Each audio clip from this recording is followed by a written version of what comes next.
If you need to pass GED Social Studies, know that in this video I'm going to be breaking down the solutions to the free Social Studies practice questions that the testing service gives out through your MyGED account.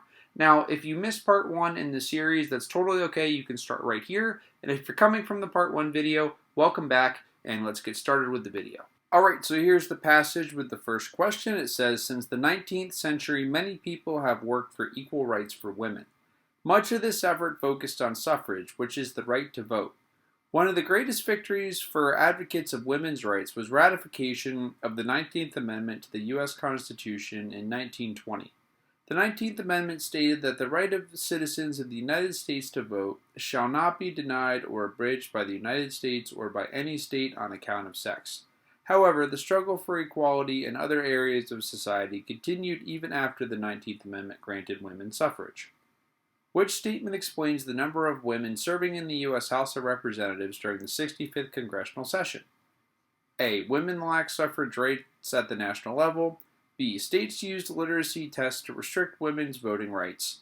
C. Women resisted involvement in politics at the national level. States prohibited political campaigns by women. So here is the graph. Let me expand it if you want to see it expanded here.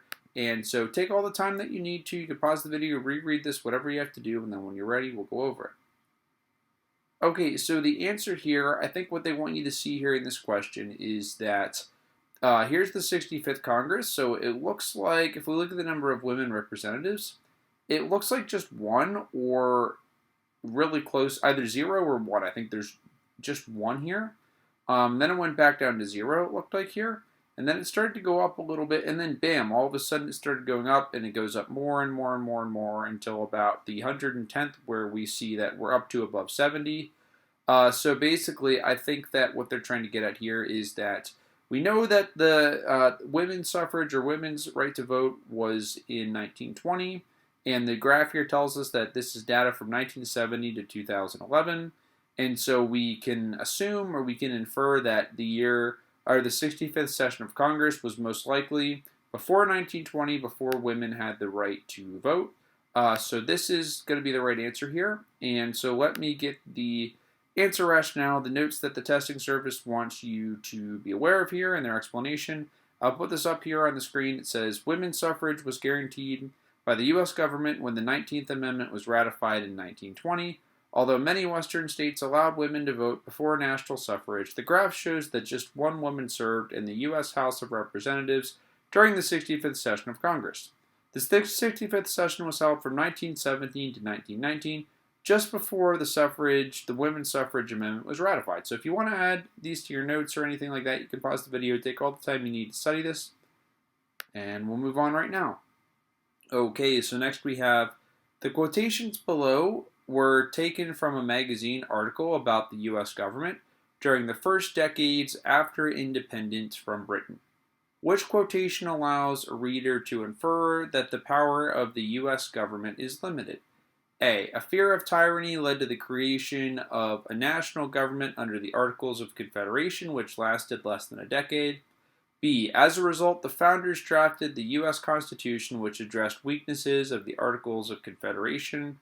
C. The U.S. Constitution, ratified over 200 years ago, greatly changed the relationship between the national and state governments. Or D. The U.S. Constitution includes safeguards to protect individual rights against abuse by the government. So go ahead and pause the video, take your time with this, and then when you're ready, we're just going to go over it. Okay, so basically, one thing that you can think about here is look at the word limited here, and it's talking about, which quote allows us to infer that the power of the U.S. government is limited. So right down here, if you look at D, it says that there were safeguards to protect individual rights against abuse by the government. So if there's safeguards to protect against abuse by the government, that's similar. It's just kind of a different way of saying the same thing, that the power of the U.S. government is limited. So this is going to be the right answer. This is going to be D. So here it basically tells us that the answer infers that the power of the U.S. government is limited because the U.S. Constitution includes safeguard to protect individual rights against abuse by the government. So if you'd like to, you can pause the video, you can study this solution here, and then when you're ready, we'll keep moving. Okay, so here's another question. And don't worry, I'll try to make this graph a little bit bigger if you can't read it. But it says here, information from the Congressional Research Service indicates that the United States has spent large amounts of money since the turn of the 20th century to support involvement in major wars. From 1917 to 1921, the total cost of military involvement in World War I was around $20 billion. Approximately $296 billion was spent on World War II military operations between 1941 and 1945. The United States spent nearly $30 billion to wage the Korean War from 1950 to 1953. From 1965 to 1975, the years spanning the Vietnam War, the U.S. government spent about $111 billion on military efforts. Based upon the excerpt, select the answer below to indicate if the following sentence is true or false. The graph correctly depicts the amount of spending on each of the 4 wars. Okay, here's the graph made nice and big here if you want to see that. And so here we go. Let me turn this over to you. You can pause the video. We'll try this out and then we'll go over it. Okay, so basically what we're asked to do is we want to check to see if the amounts that are described here match what's shown in the graph. So first, it tells us that in World War I, the cost was about $20 billion. So let's find World War I on our graph. So right here is World War I. And we see that the total military spending in billions is given to us here on our vertical or up and down axis, going from 0 up to 350. So we see right here that World War I is less than 50. It's not quite at 50 billion. It looks like it would be probably about 20 billion, which checks out here. So that's good. Now let's check. It says that in World War II, $296 billion were spent on operations. So 296 billion, let's check and see if the graph checks out for that one. So here's the bar for World War II. We see that it's almost at 300 billion, but not quite. It's a little less than 300 billion. So it makes sense that that would represent 296 billion. So now let's check out the Korean War, which should be, the spending they tell us is 30 billion. So let's see here. The Korean War is less than 50 billion, right? So here is the line for 50 billion. We see the Korean War is a little bit less than that. So here, over here, this was 20 billion. So this looks like that would make sense that that's about 30 billion. So for the Vietnam War, I think, didn't it say 110? It says, oh, I was wrong, 111. Way off, or no, not so much way off. 111 billion. So for the Vietnam War, we note that here is 100 billion. So we note that the bar is just a little bit above 100 billion, so that checks out that that would be about 111 billion. So here we go. Yep, so that is the right answer here. And you can pause the video and you can read this if you want. It's good information. I think it should. I didn't take the time to actually read this out, but I'm assuming it's going to tell you basically what I said, but in a written form here. So pause the video. Good stuff to take note of here, and whenever you're ready to move on to the next question, we'll go ahead. So the next question here tells us that much of the 20th century was marked by the Cold War between the ideals of capitalism and communism.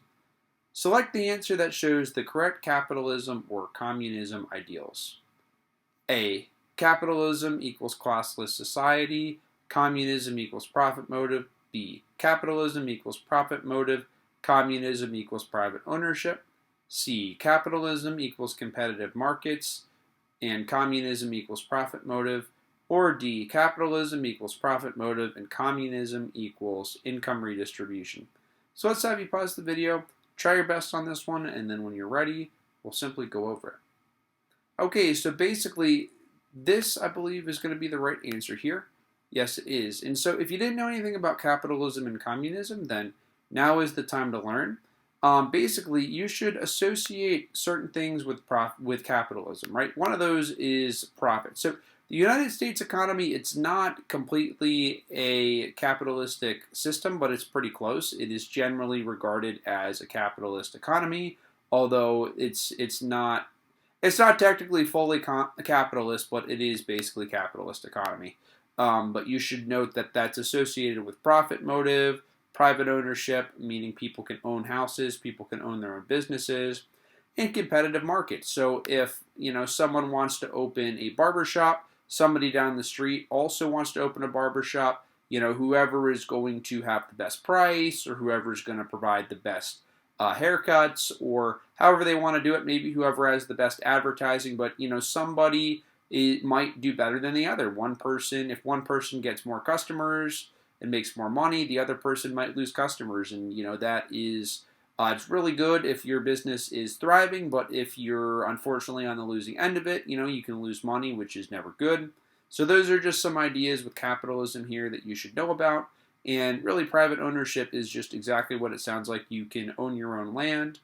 And now communism has to do with, one thing that you should remember about communism is this idea of a classless society, meaning that rather than having like a lower class, a middle class, an upper class, upper middle class, classless society is the idea that everybody is equal. We're not going to put distinctions among people based off of their money.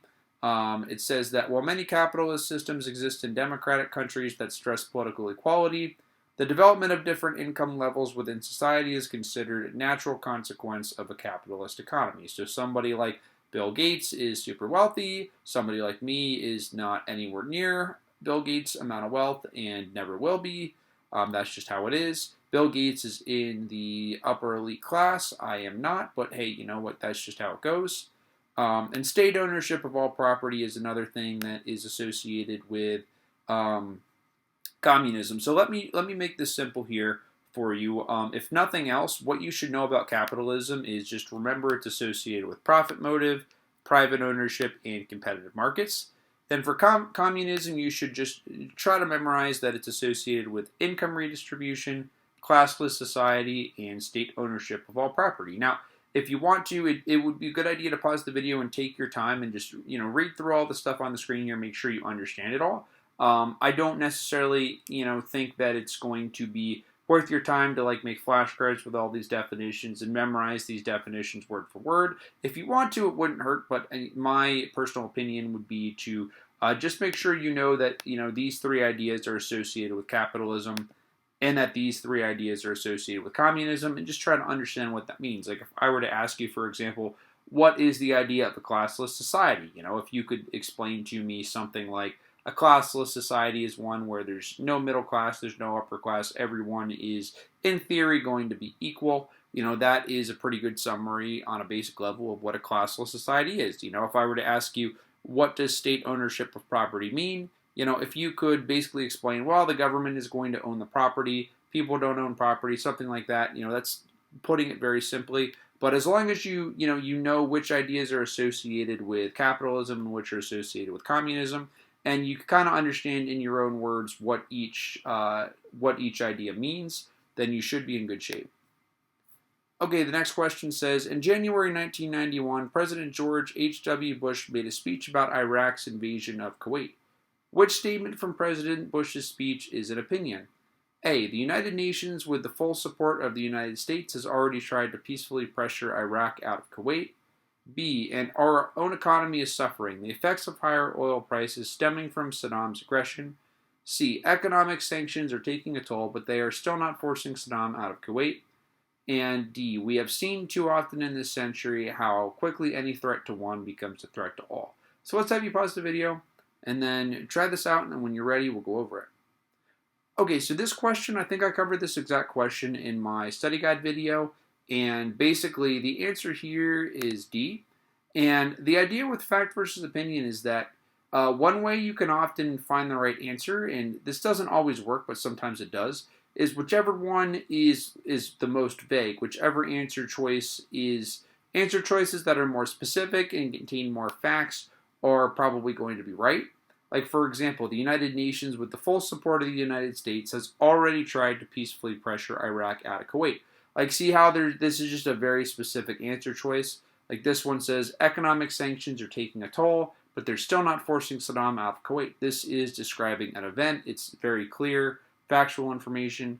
Whereas this one's just kind of vague. It just says, we've seen too often in this century how quickly any threat to one becomes a threat to all. It's very vague, not very specific. It also doesn't contain any concrete facts like the other ones do here.